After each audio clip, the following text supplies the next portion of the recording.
Good afternoon all of you.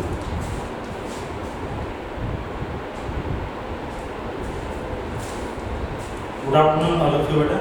चलो फिर कल की क्लास को हम कंटिन्यू करते हैं। तो हमने स्टार्ट कर दिया था बेटा ह्यूमन रिप्रोडक्शन, उसमें मेल रिप्रोडक्टिव सिस्टम हम देख रहे थे। हमने देखा कि कई प्रकार के ह्यूमन रिप्रोडक्टिव इवेंट्स हैं।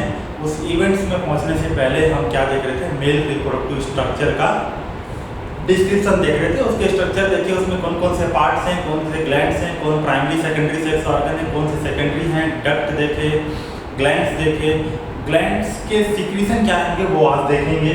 उसके अलावा आपने क्या देखा, टेस्टिस का स्ट्रक्चर देखा और सेमिनिफेरस ट्यूब्यूल का क्रॉस सेक्शन स्ट्रक्चर देखा। उसके आगे कंटिन्यू कर रहे हैं।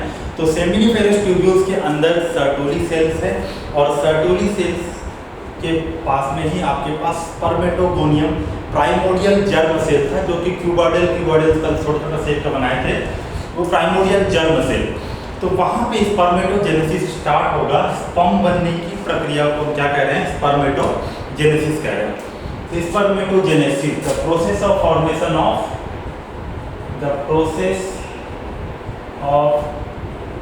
Formation of sperm. ठीक है, इसको हम क्या कह रहे हैं, स्पर्मेटोजेनेसिस। What is spermatogenesis? मतलब हम देखने जा रहे हैं बेटा गैमेटोजेनेसिस। पहला स्टेप देख रहे हैं रिप्रोडक्टिव इवेंट्स में, गैमेटोजेनेसिस। गैमेटोजेनेसिस हर एक इंडिविजुअल में, हर एक ऑर्गेनिज्म में टोटल 3 फेज में बेटा ये कंप्लीट होता है। पहला फेज है 3 फेजेस, है ना। पहला फेज है मल्टीप्लिकेशन फेज। मल्टीप्लिकेशन फेज, यहाँ पे मल्टीप्लाई होंगे और नंबर बढ़ेगा स्पर्मेटोगोनियम का। जो इनिशियल जो सेल है जहाँ से स्पर्म बनने वाला है, उनमें माइटोसिस होके नंबर बढ़ेगा उनका। इस फेज को हम बोले मल्टीप्लिकेशन फेज। इसके बाद है आपके पास ग्रोथ फेज। सेकंड कौन सा है, ग्रोथ फेज। और तीसरा स्टेप होगा, फेज होगा यहाँ पे मैच्यूरेशन फेज। मैच्योर होंगे गैमेट्स, है ना, मैच्यूरेशन फेज। तो ये 3 फेज हैं जिसमें गैमेटोजेनेसिस हमको पढ़ना है। जहाँ भी गैमेटोजेनेसिस होता है ये 3 फेजेस लगते हैं कंप्लीट होने के लिए, multiplication phase, growth phase, maturation phase, right. तो हम स्पर्मेटोजेनेसिस देख रहे हैं। गैमेटोजेनेसिस के अंदर मेल में जो स्पर्म फॉर्मेशन का प्रोसेस है उसको हम क्या बोल रहे हैं, स्पर्मेटोजेनेसिस। तो आपके पास सेमिनिफेरस ट्यूब्यूल्स के अंदर कल अपन नोटिस किए थे कि सेमिनिफेरस ट्यूब्यूल्स में प्राइमोडियल जर्म सेल है और वहीं पे स्पर्मेटोजेनेसिस होने वाला है, राइट। तो स्पर्मेटोगोनियम सेल है आपके पास सेमिनिफेरस ट्यूब्यूल में। इसी को आप बोल सकते हो primordial germ cell. Primordial germ cell. अच्छा, ये कैसा होगा बनने से, ये डिप्लॉइड होगा, 2n होगा। स्पर्मेटोगोनियम कैसा होगा, डिप्लॉइड होगा, 2n होगा।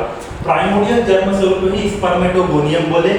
इसमें क्या होगा, at the age of puberty, मतलब प्यूबर्टी जब स्टार्ट होगा at the age of 12 male में, वहाँ पे स्पर्मेटोजेनेसिस स्टार्ट होगा। तो 44 + XY डिप्लॉइड है, मतलब 44, है ना। ऑटोसोम्स हैं, somatic chromosomes plus 2 sex chromosome है, एक X है एक Y है, क्योंकि ये मेल है, right.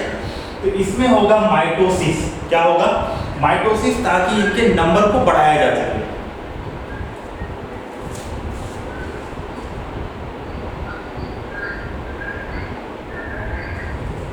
I think somebody has left their mic on. Please switch it off. It is disturbing. Right? चलो, तो spermatogonium primordial germ cell diploid है 44 + XY। इसमें माइटोसिस होगा, इनका नंबर बढ़ेगा। तो आपके पास रिजर्व में 44 + XY, ये रिजर्व में है आगे कंटिन्यू करने के लिए, और ये 44 + XY एक सेल आगे बढ़ गया। तो इसको हम बोल रहे हैं स्पर्मेटोगोनियम। ये भी सेम था स्पर्मेटोगोनियम, और माइटोसिस होके सेम चीज बना है स्पर्मेटोगोनियम। जस्ट आपने क्या किया, मल्टीप्लिकेशन फेज कंप्लीट किया है। ये जो माइटोसिस हो रहा है, ये कौन सा फेज है, मल्टीप्लिकेशन फेज।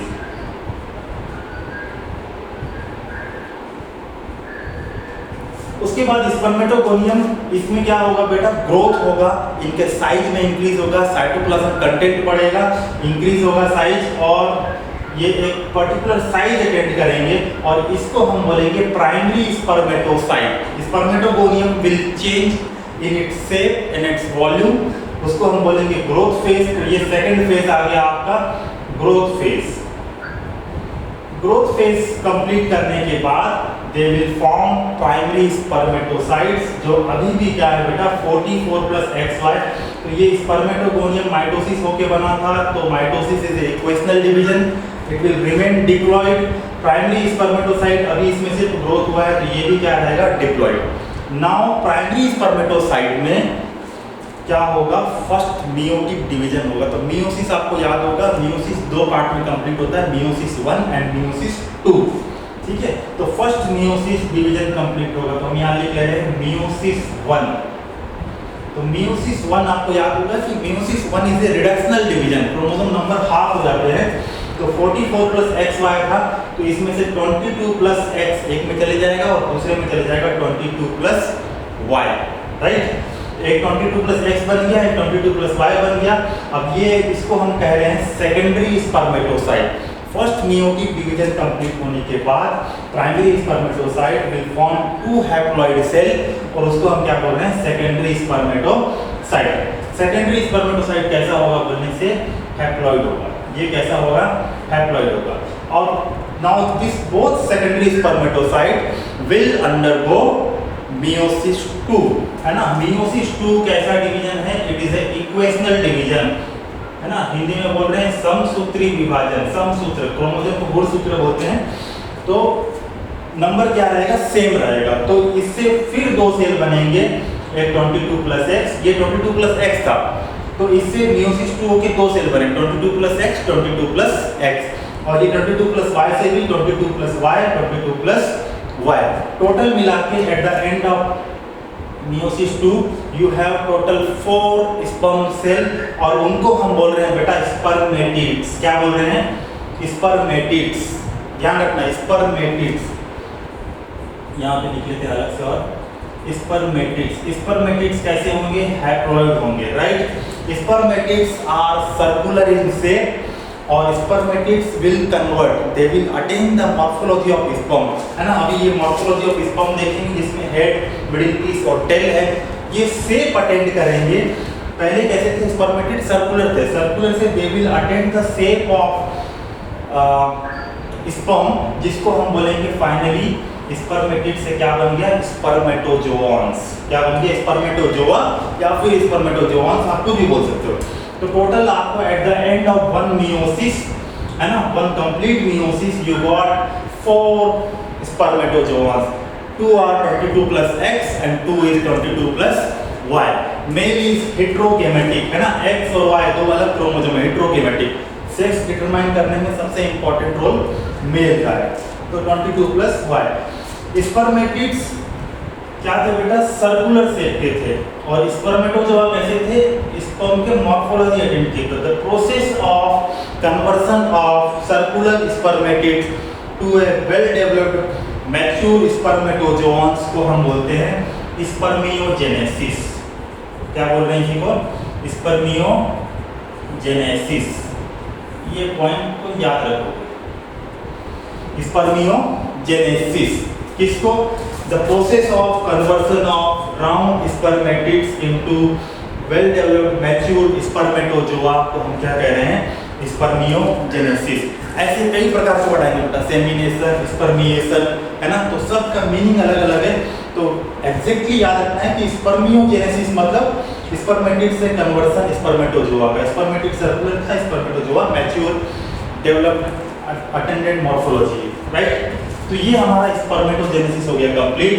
अब इसमें एक चीज ध्यान देना, सबसे पहले आप देखिए कि माइटोसिस हो रहा है, तो मल्टीप्लिकेशन फेज हुआ। मल्टीप्लिकेशन फेज के बाद स्पर्मेटोगोनियम चेंज हुआ प्राइमरी स्पर्मेटोसाइट में, तो यहाँ पे ग्रोथ चल रहा था, तो ग्रोथ फेज हुआ। उसके बाद यहाँ से जो ये पूरा डेवलपमेंट हो रहा है, इसको आप क्या बोलोगे, मैच्योरेशन फेज। यहाँ से लेके यहाँ तक लास्ट तक क्या बोल दोगे, मैच्योरेशन फेज, है ना। मैच्योर हो रहे हैं, यहाँ पे बन रहे हैं स्पर्म्स, तो इसको क्या बोल दिए, maturation phase. Maturation phase humans में, किसमें बात करें बेटा, ह्यूमंस में the longest phase is maturation phase. याद रखना है पॉइंट, 3 फेज में सबसे लंबा फेज कौन सा होता है ह्यूमन में बोलने से, maturation phase.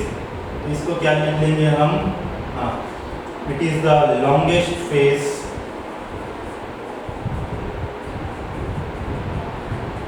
in human. Right? Point to note it. It is the longest phase in human.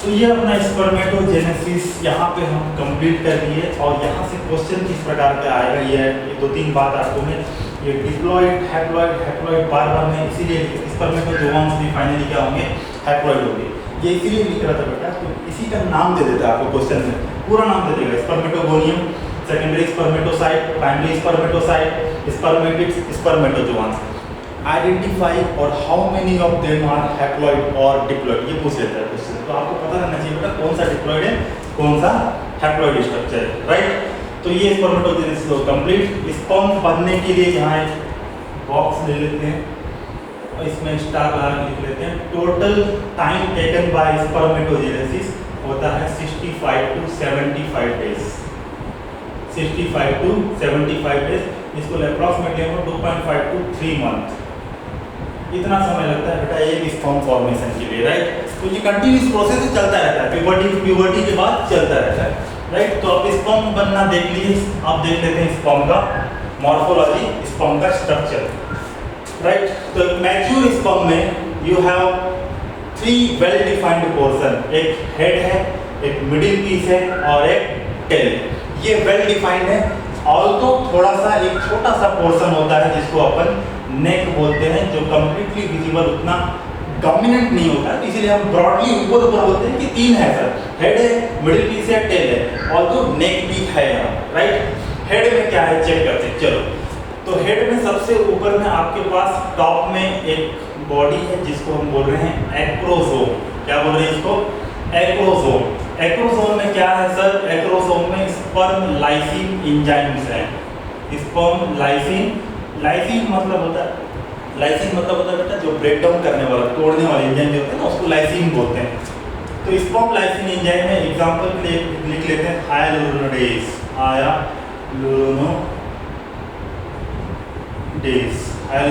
ये एक एंजाइम का नाम है एक्रोसोम रिएक्शन आगे हम पढ़ेंगे जब फर्टिलाइजेशन होगा तो वहाँ एक्रोसोम रिएक्शन होगा तो इस जो एक्रोसोम में एंजाइमेटिक कंटेंट है जो स्पर्म लाइसिन एंजाइम्स है ये एंजाइम्स हेल्प करेंगे स्पर्म को एक उन्हें पेनिट्रेट करने के लिए राइट तो ये पॉइंट याद रखना सबसे टॉप में एक्रोसोम के ऊपर प्लाज्मा मेम्ब्रेन का कुछ कवरिंग्स है उसको हम बोल रहे हैं बेटा गेलिया कैपिटिस क्या बोल रहे हैं गेलिया कैपिटिस उसके बाद चले तो हेड में एक पोर्शन है जिसमें आपके पास न्यूक्लियस है न्यूक्लियस कहाँ मिलेगा आपको हेड में मिलेगा तो न्यूक्लियस में क्या होगा न्यूक्लियस में डेंस क्रोमेटिन होगा न्यूक्लियोप्लाज्म नहीं होगा नो न्यूक्लियोप्लाज्म क्रोमेटिन भी बहुत ज़्यादा डेंस होगा और हिस्टोन के जगह में यहाँ पे प्रोटामीन्स बोल के बेसिक प्रोटीन होगा प्रोटामीन्स कैसा है ये बेसिक प्रोटीन है ये आपका न्यूक्लियस के बारे में आपको याद रखना है इसके अलावा क्या होगा 22+X होगा और 22+Y है ना 22+X हो सकता है या फिर 22+Y हो सकता है न्यूक्लियस में डेंस होगा क्रोमेटिन न्यूक्लियोप्लाज्म नहीं होगा हिस्टोन की जगह क्या है प्रोटामीन्स बेसिक प्रोटीन जिसके ऊपर डीएनए को रैप करते हैं 12th क्लास में ही अपन मॉलिक्यूलर बेसिस ऑफ इनहेरिटेंस जो चैप्टर पढ़ेंगे वहाँ पे हम देखेंगे इसको डिटेल में कि क्या है देन यू हैव ए नेक आपके पास नेक है स्पर्म में नेक में आपके पास एक सेंट्रियोल है जिसको हम बोल रहे हैं प्रॉक्सिमल सेंट्रियोल प्रॉक्सिमल मतलब टॉप ऊपर डिस्टल मतलब नीचे कहीं पे भी पढ़ोगे प्रॉक्सिमल ऊपर डिस्टल नीचे पीछे वाले भाग को डिस्टल बोलते हैं ऊपर वाले भाग को प्रॉक्सिमल तो जो ऊपर सेंट्रियोल है उसको आप क्या बोल दोगे प्रॉक्सिमल सेंट्रियोल और नीचे इसी के डिस्टल सेंट्रियोल है जो कि बेसल बॉडी बना रहा है डिस्टल सेंट्रियोल है जो कि बेसल बॉडी बना रहा है बेसल बॉडी से ये एक्सियल फिलामेंट्स अराइज होते हैं निकलते हैं है ना बेसल बॉडी से ये क्या निकल रहा है एक्सियल फिलामेंट्स निकल रहा है तो फिलामेंट कहाँ से निकलता है बेसल बॉडी से निकलता है क्लास 11th में सेल जो चैप्टर अपन पढ़े थे वहाँ पे हम फ्लैजेला के स्ट्रक्चर पढ़े थे तो वो बेसल बॉडी से निकलता है जो डिस्टल सेंट्रियोल बना रहा है ये पॉइंट आपको याद रखना चाहिए कि axial filament arise from distal body basal body ठीक है उसके अलावा नेक के बाद ये जो रीजन चल रहा है ये मिडिल पीस चल रहा है ना मिडिल पीस में आपके पास माइटोकॉन्ड्रिया स्पाइरली फॉर्म में इस तरीके से अरेंज रहते हैं। माइटोकॉन्ड्रिया स्पाइरल फॉर्म में इस प्रकार से अरेंज रहते हैं, राइट। ये स्पाइरली कॉइल्ड माइटोकॉन्ड्रिया, इसको कहाँ लिख लें, यहाँ लिख लेते हैं। चलो, ये माइटोकॉन्ड्रियल शीथ बोल देते हैं इसको। शीथ मतलब होता है हिंदी में परत, है ना, शीथ होता है माइटोकॉन्ड्रियल का। और इसको हम एक और नाम देते हैं नेबन कर्न शीथ, है ना।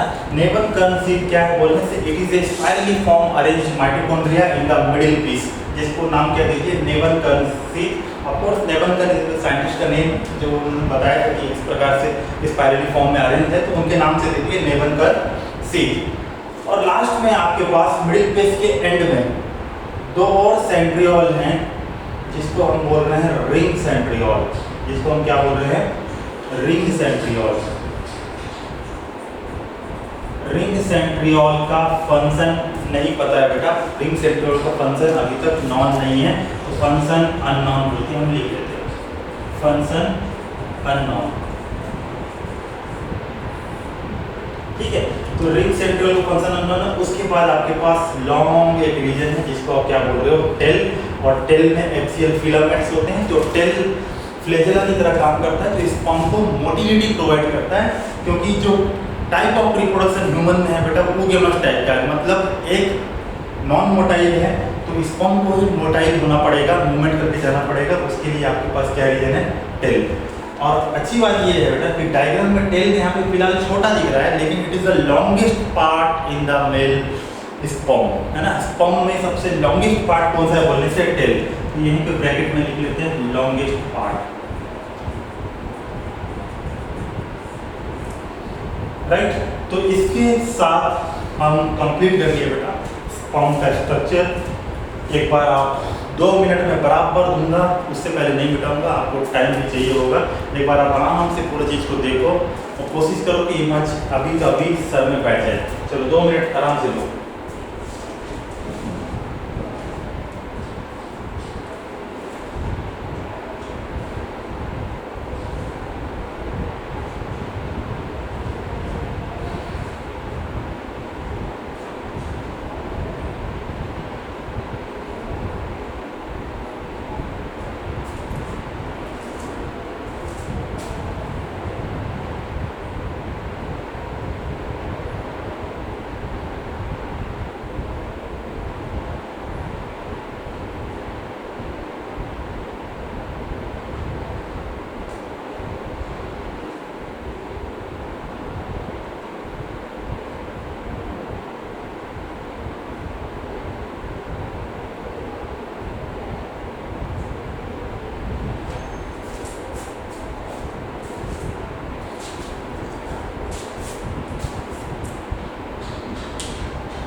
ठीक है, आगे बढ़े क्या? चलो आगे बढ़ते हैं।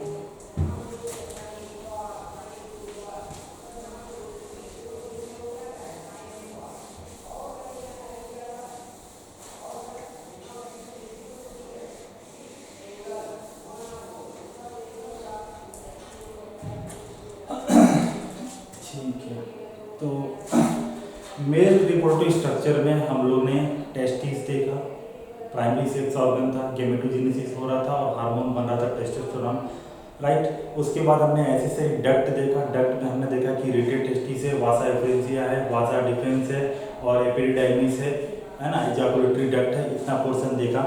उसके बाद एक्सेसरी ग्लैंड्स देखे। एक्सेसरी ग्लैंड्स में 3 ग्लैंड था, तीनों ग्लैंड का सीक्रेशन अभी देखने वाले हैं थोड़ी देर में। और इसके अलावा एक पार्ट और है एक्सटर्नल जेनिटिलिया। क्या पार्ट है? एक्सटर्नल जेनिटिलिया। एक्सटर्नल जेनिटिलिया ह्यूमन में, मेल में क्या चीज है ये? Penis, right. क्या है? पेनिस। पेनिस का अपन स्ट्रक्चर में देख ही लेते बेटा कि सामने जो फ्रंट पोर्शन होता है उसको हम ग्लांस पेनिस बोलते हैं और glans penis is covered by layer of skin जिसका नाम हम बोले थे फॉर स्किन, है ना। इसके अलावा पेनिस, ग्लांस पेनिस ये is made up of, it is made up of special erectile tissue. Special erectile tissue, erect करने में हेल्प करेगा स्पेशल इरेक्टाइल टिश्यू, है ना। ये पॉइंट इरेक्टाइल टिश्यू नहीं, इसको लिखो इरेक्टाइल मसल। इरेक्टाइल मसल्स के बने होते हैं जो इसको हेल्प करता है इरेक्शन के लिए, राइट। तो अगर इसके स्ट्रक्चर ऐसा बना के देखें, अगर ये फ्रंट सामने से ग्लांस पेनिस को कट करके आप देख रहे हो तो आपके पास 2 इस प्रकार के इरेक्टाइल मसल हैं और एक यहाँ पे है। इसको अब यहाँ पे कुछ कनेक्टिव टिश्यू होगा तो ये डायग्राम में हम बना लेते हैं हल्का सा। अब ये जो है और ये वाला दोनों, इस दोनों का नाम है कॉर्पोरा कैवर्नोसा। Corpora cavernosa. और नीचे वाले का नाम है कॉर्पोरा स्पॉन्जियोसम। Corpora spongiosum. तो यही इरेक्टाइल मसल्स का नाम है बेटा। कॉर्पोरा कैवर्नोसा 2 बंडल है और कॉर्पोरा स्पॉन्जियोसम सिंगल बंडल है नीचे में। और इसमें ही आर्टरी, बीच में क्या दिखेगा? ये आर्टरीज, है ना। तो आर्टरीज के थ्रू ही ब्लड आता है। ब्लड आने से क्या होता है? प्रेशर डेवलप होता है और मसल्स, इरेक्टाइल मसल है तो इरेक्ट करने में हेल्प करते हैं। तो ये दोनों मसल का नाम याद रखोगे, कॉर्पोरा स्पॉन्जियोसम और कॉर्पोरा कैवर्नोसा। क्या है? इरेक्टाइल मसल्स हैं। कहाँ मिलेंगे? पेनिस में, राइट। तो ये एक्सटर्नल जेनिटिलिया हमने इसको कंप्लीट कर दिए। इसके बाद देखते हैं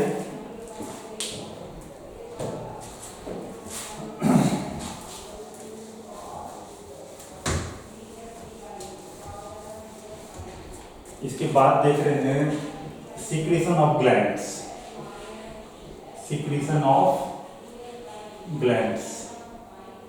तो पहला ग्लैंड ले लेते हैं सेमाइनल वेसिकल, यूरिनरी ब्लैडर के बाजू में था, कल याद कर लो ना। सेमिनल वेसिकल्स कहाँ था? यूरिनरी ब्लैडर के बाजू में। पहला पॉइंट 60 to 70% और सॉरी 60 to 70% ऑफ सीमेन जो इजाकुलेट होता है मेल के पेनिस से, इजाकुलेट जो होता है उसमें 60 to 70% वॉल्यूम ऑफ सीमेन कौन बनाता है? सेमाइनल वेसिकल का सीक्रेशन होता है 60 to 70%। क्या क्या होगा सर इसमें? इसमें मेनली फ्रुक्टोज होगा। मेनली क्या होगा?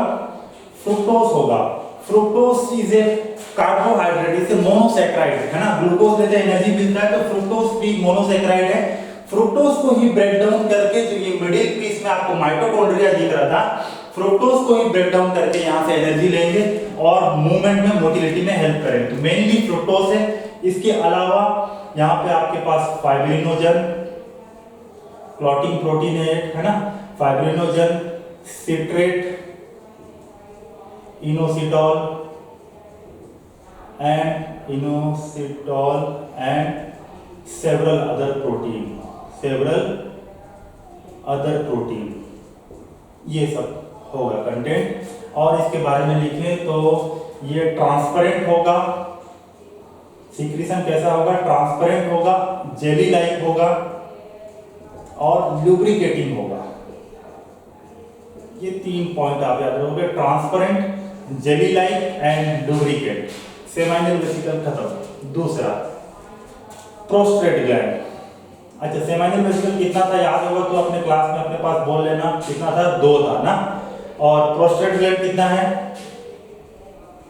चलो ठीक है, मैं समझ गया, आप बता रहे हो कितना, एक प्रोस्टेट ग्लैंड अनपेयर्ड है, सिंगल ग्लैंड था। प्रोस्टेट ग्लैंड का जो सीक्रेशन होगा ये आपको बना के 30% ऑफ सीमेन, कितना, 30% ऑफ सीमेन किससे बना होगा, प्रोस्टेट ग्लैंड के सीक्रेशन से बना होगा। ठीक है, इसमें क्या होगा, इसमें होगा आपके पास क्लॉटिंग एंजाइम होगा, है ना। क्लॉटिंग बोलने से वही थक्का बनाने के लिए क्लॉटिंग एंजाइम होता है, ब्लड का थक्का बनता है ना, तो वैसे ही स्पर्म का भी क्लॉट बन जाता है, तो स्पर्म बनाने क्लॉट करने के लिए क्लॉटिंग एंजाइम है। फिर प्रोफाइब्रिनोजन है, प्रोफाइब्रिनोजन। इसके अलावा कुछ लाइसिन एंजाइम्स है जी, यस।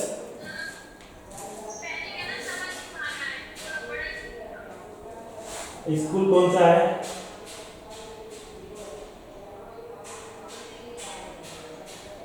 आस्था। अच्छा, इससे बड़ा लिखूं, बोर्ड में 5 to 6 वर्ड आएंगे, इससे ज्यादा बड़ा लिखूंगा तो। चलो देखते हैं, कोशिश करता हूं, देखो बताना, ठीक है। लाइसिन एंजाइम 30% सीमेन, 30% ऑफ सीमेन किसका है, प्रोस्टेट ग्लैंड का है। क्लॉटिंग एंजाइम मिलेगा, प्रोफाइब्रिनोजन मिलेगा, लाइसिन एंजाइम मिलेगा और इसके अलावा सिट्रिक एसिड मिलेगा। ये उससे बड़ा हो गया सिट्रिक एसिड, ठीक है। देख के बताओ दिख रहा है कि नहीं दिख रहा है। तीसरा, चलो इसको मिटा लेते हैं, थोड़ा जगह मिलेगा तो बड़ा बड़ा लिखते हैं।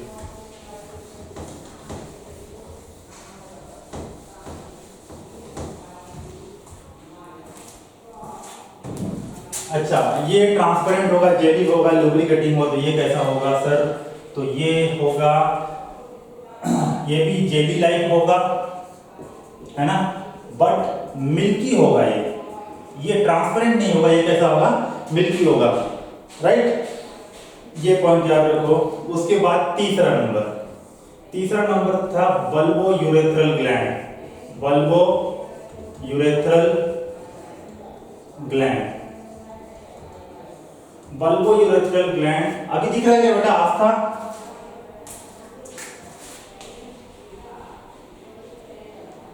आस्था स्कूल, इज इट विजिबल, ये दिख रहा है अभी ना,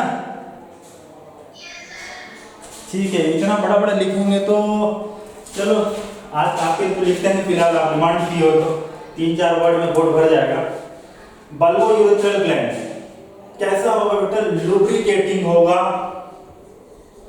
कैसा होगा, लुब्रिकेटिंग होगा।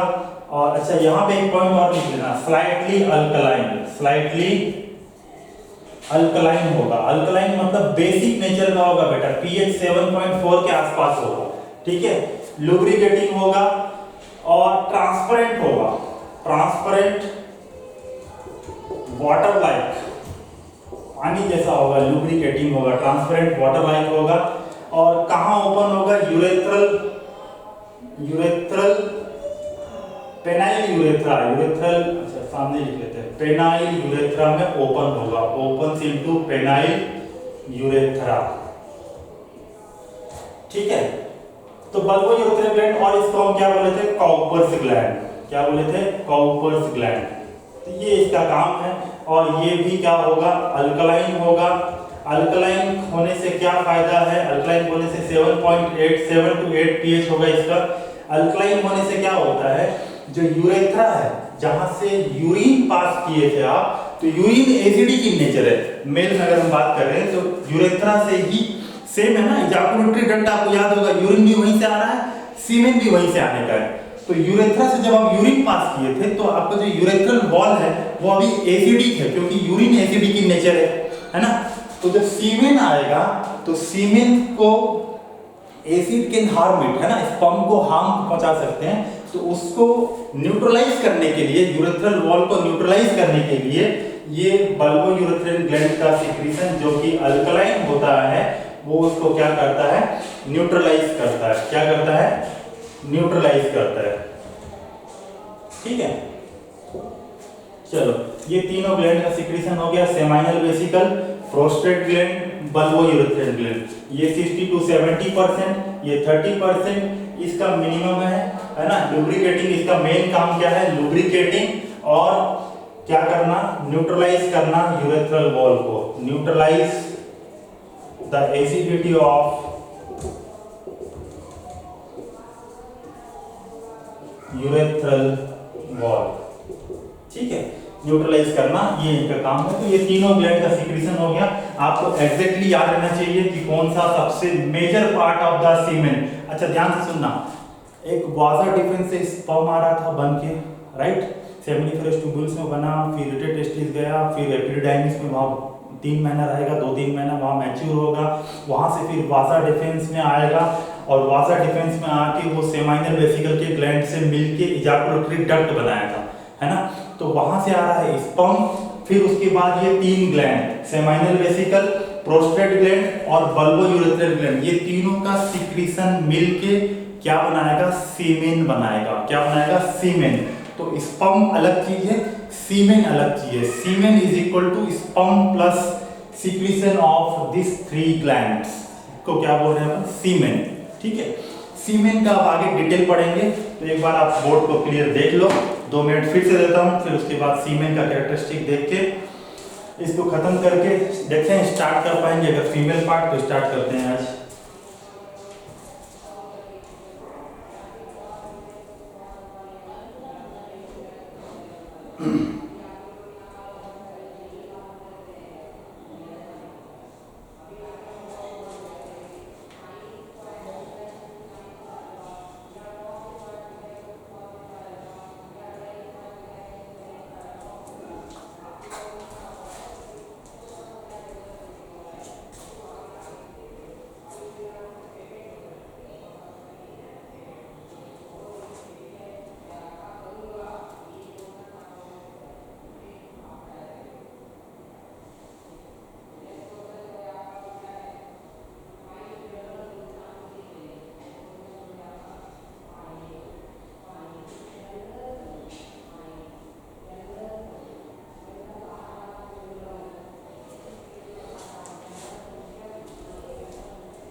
चलो स्टार्ट करते हैं ना, पढ़ते हैं।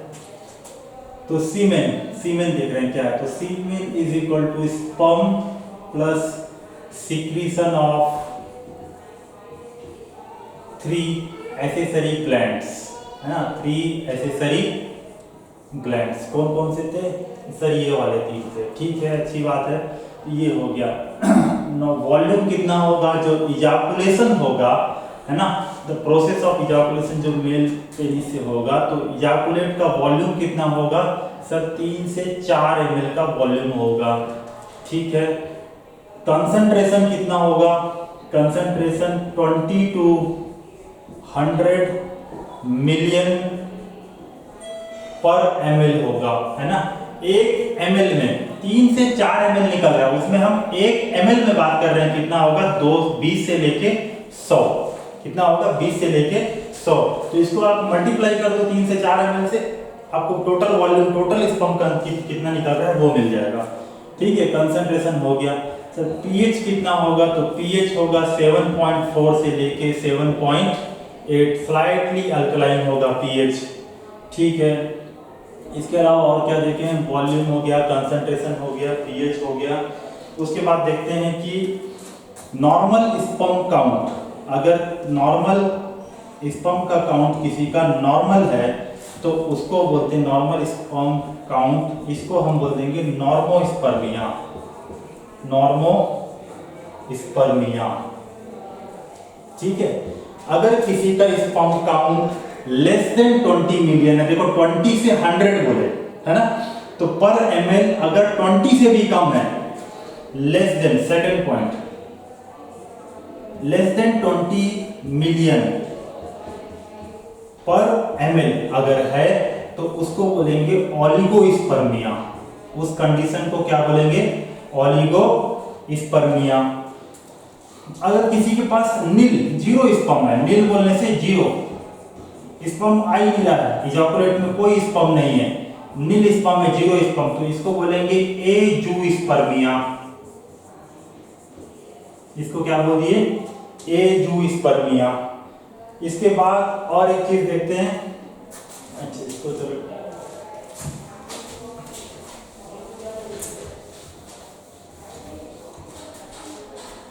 एजूस्पर्मिया हो गया। अब देखते हैं नॉर्मल स्पर्म के लिए, जब नॉर्मल मेल इजाकुलेट करता है तो लगभग 200 से लेके 400 मिलियन स्पर्म रिलीज करता है ना। इसको मल्टीप्लाई करके बनाया हमने, 200 से 400 मिलियन टोटल स्पर्म रिलीज करता है। इसमें से बेटा एक फर्टिलिटी बोलने से fertile, able to produce offspring, है ना, फर्टाइल हो, बच्चे पैदा करने का उसका कैपेबिलिटी होना चाहिए, उसी को बोलते हैं फर्टाइल। मेल के लिए कम से कम 40% से ज्यादा का मोटिलिटी होना चाहिए, है ना। ऐसा नहीं है कि 100 के 100% स्पर्म मोटाइल होते हैं, कई सारे स्पर्म डेड होते हैं, बनने के बाद भी मैच्योर होकर जब आ रहे हैं। Depends upon the life style, आपका लाइफ स्टाइल कैसा है, उस पर काफी सारा चीज फर्क पड़ता है। तो कम से कम 40% स्पर्म मोटाइल होना चाहिए normal physiology, normal fertile male के लिए, ठीक है। और इसको बोलते हैं 40%, और 60% स्पर्म का मॉर्फोलॉजी क्या होना चाहिए? नॉर्मल होना चाहिए, स्पर्म मॉर्फोलॉजी। तो मॉर्फोलॉजी में आप देखें, हेड है ना, फिर हेड के बाद नेक था, नेक के बाद मिडिल पीस, टेल। तो कई सारे स्पर्म ऐसे बनते हैं बेटा, मैच्योर होने के समय में किसी का हेड नहीं है, किसी का टेल नहीं है, किसी का मिडिल पीस डिफेक्ट है ना, मिडिल पीस प्रॉपरली नहीं बना है, माइटोकॉन्ड्रिया नहीं आया है, तो कई प्रकार का डिफेक्ट आते रहता है। तो आप ये समझो कि उसमें से जितना भी स्पर्म बन रहा है, कम से कम 60% स्पर्म का मॉर्फोलॉजी क्या होना चाहिए? नॉर्मल होना चाहिए। ये हो गया नॉर्मल बात। तो इसके हिसाब से अगर देखें, किसी का मोटिलिटी मान लो लेस देन 40% है, मोटिलिटी क्या है? Less than 40%। 40% नॉर्मल है, 40% से क्या होना चाहिए? ज्यादा, 40% से कम है तो इसको हम बोलेंगे एस्थेनोजूस्पर्मिया, एस्थेनोजूस्पर्मिया या फिर एस्थेनोस्पर्मिया भी चलेगा। तो जू ऐसे लगाते रहते हैं, एस्थेनोजूस्पर्मिया, ठीक है। और दूसरा कंडीशन मॉर्फोलॉजी लेस देन 60% है ना, लेस देन क्या है? 60% से कम है मॉर्फोलॉजी, तो उसको बोलेंगे टेराटोजूस्पर्मिया, टेराटोजूस्पर्मिया। तो ये कुछ टर्म हैं स्पर्म से रिलेटेड, है ना। क्या क्या टर्म देखिए, एक बार फिर बता दे रहा हूँ। Normal sperm count greater than 20 million होना चाहिए। 20 मिलियन से 100 मिलियन होता है नॉर्मल। 20 मिलियन अगर नॉर्मल है तो नॉर्मोस्पर्मिया, नॉर्मोजूस्पर्मिया, कुछ भी बोल लो। अगर 20 मिलियन से कम है, लोअर लिमिट से भी कम है, तो उसको बोलेंगे ओलिगोस्पर्मिया। क्या बोलिए उसको? ओलिगो। सर है ही नहीं स्पर्म, जीरो स्पर्म है, नील स्पर्म है, क्या बोले? एजूस्पर्मिया। उसके बाद हम बात किए कि नॉर्मल मेल में, किसी भी फर्टाइल मेल में, है ना, जो इजाकुलेट जो वो करता है तो उसका टोटल नंबर होता है 200 से लेके 400 मिलियन, है ना। इसमें से 40% से ज्यादा होना चाहिए मोटिलिटी, मूवमेंट, है ना, और 60% से ज्यादा मॉर्फोलॉजी होना चाहिए, है ना, proper morphology, normal sperm morphology लिख सकते हो, नॉर्मल स्पर्म मॉर्फोलॉजी होना चाहिए 60% से ज्यादा। अगर 40% से कम है मॉर्फोलॉजी तो आप बोलोगे उसको एस्थेनोजूस्पर्मिया कंडीशन, है ना। और 60% से कम है मॉर्फोलॉजी तो उसको बोलोगे टेराटोजूस्पर्मिया। तो ये हो गया फीमेल रिलेटेड कुछ टर्म्स जिसको हमको देखना चाहिए था, तो वो हमने कवर किया। इसको एक बार आप रिवाइज करो, देखो 2 मिनट, फिर थोड़ा सा डिस्क्रिप्शन स्टार्ट करते हैं कुछ, और उसके बाद लगभग क्लास खत्म कर लेंगे 5 मिनट में।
जी यस,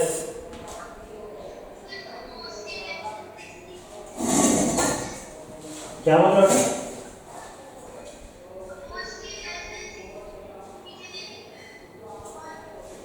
मोस्टली, अच्छा ये वाला,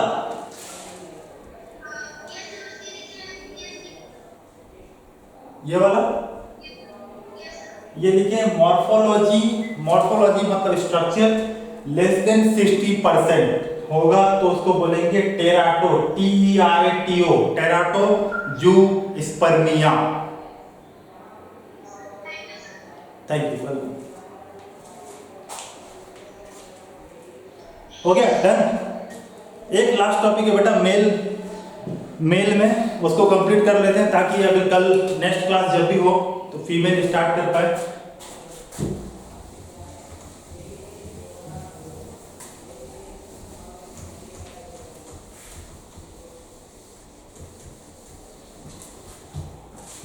चलो रेगुलेशन देख रहे हैं, regulation of male reproductive system, regulation of male reproductive system.